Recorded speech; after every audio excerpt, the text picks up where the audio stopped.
Baik, selamat pagi semua teman-teman. Pagi.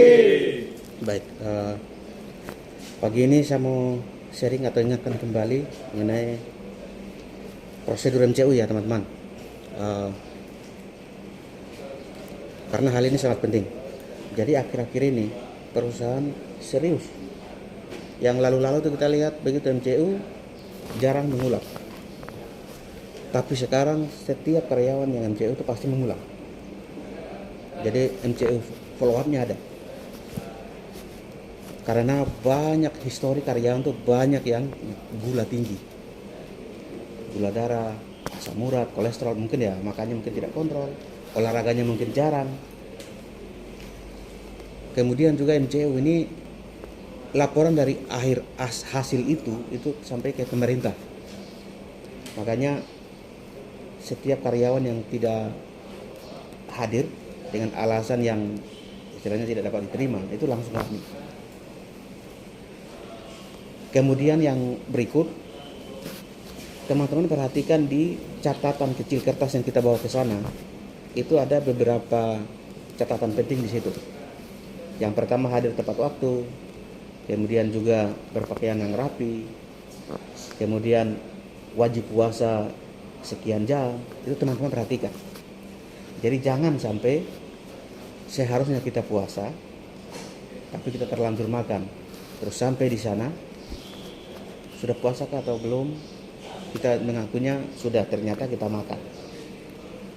Nah ini nanti saat mereka mau periksa hasilnya itu tidak sesuai dengan yang seharusnya. Misalnya mungkin ada penyakit dalam yang seharusnya mungkin karena kita puasa tidak makan harus ketahuan, tapi mungkin karena kita makan bisa saja itu tidak ketahuan. Itu bisa terjadi seperti itu. Jadi teman-teman jangan sampai hal-hal yang seharusnya kita apa yang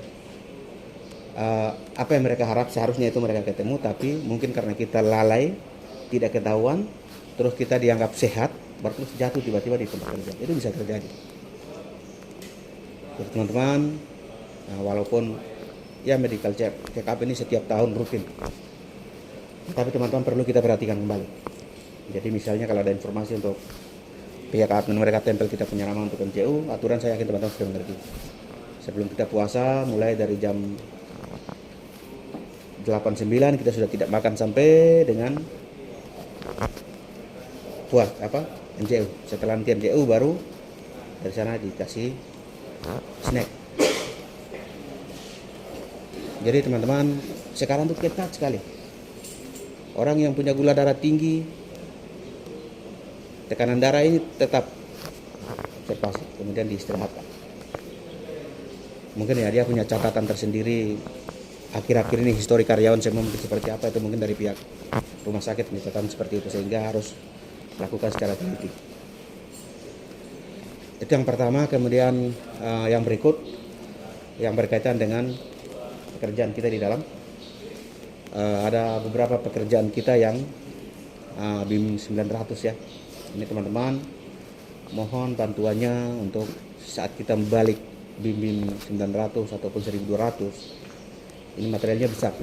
Jadi teman-teman, begitu mau balik teman-teman pastikan kita bantu angkat klaim BIM. Karena teman-teman lihat klaim BIM ini juga angkatnya juga tidak bisa satu tangan. Kemudian juga posisi untuk cantol ataupun kait di bibir BIM, teman-teman pastikan connect dengan operator. Karena cara kita kait di klaim BIM ini, di BIM itu pasti posisi apa yang kita inginkan itu dengan cara yang kita pasang ini. Jadi nyambung dengan operator. Kemudian juga teman-teman pastikan jangan kita lengah, tagline wajib kita gunakan.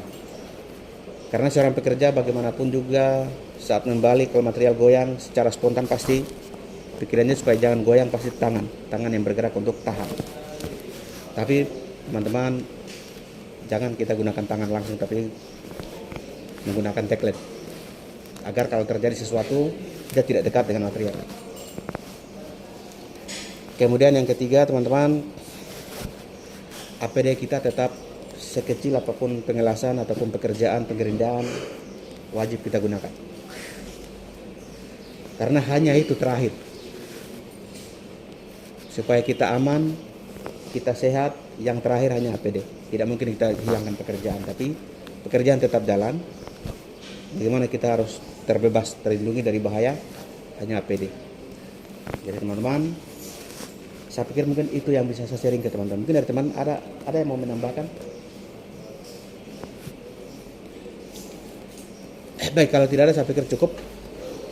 Seperti biasa teman-teman, sebelum ini menyangkut peralatan kita, mungkin kalau kita memakai mesin las, feeder, mungkin ada kerusakan atau gangguan, proses sifatnya diberi maintenance, jadi supaya tetap ditindaklanjuti. Jadi begitu mesin rusak dibiarin begitu saja, dan ganti mesin lagi, kota mesin lain lagi, nah itu supaya kita itu setiap karyawan itu bisa melakukan feeder, jadi sesuai kegunaannya masing-masing. baik Pak Sugeng, terima kasih ya. Mungkin teman-teman setiap kali masuk, mungkin teman-teman lihat ada di depan kita ini jalan masuk. Ini ada beberapa mesin feeder yang ada di situ. Kita mau bawa ke maintenance, terus mau kasih tahu kerusakannya apa nih, kita kesulitan.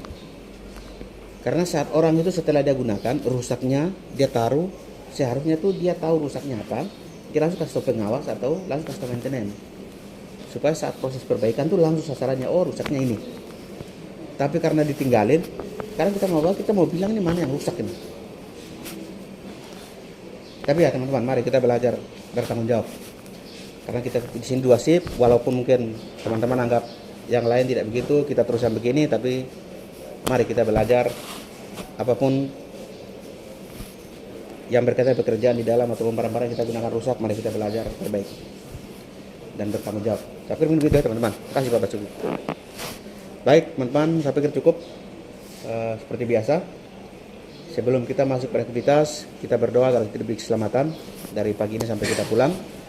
Teman-teman silakan berdoa menurut agama dan keyakinan masing-masing. Berdoa mulai.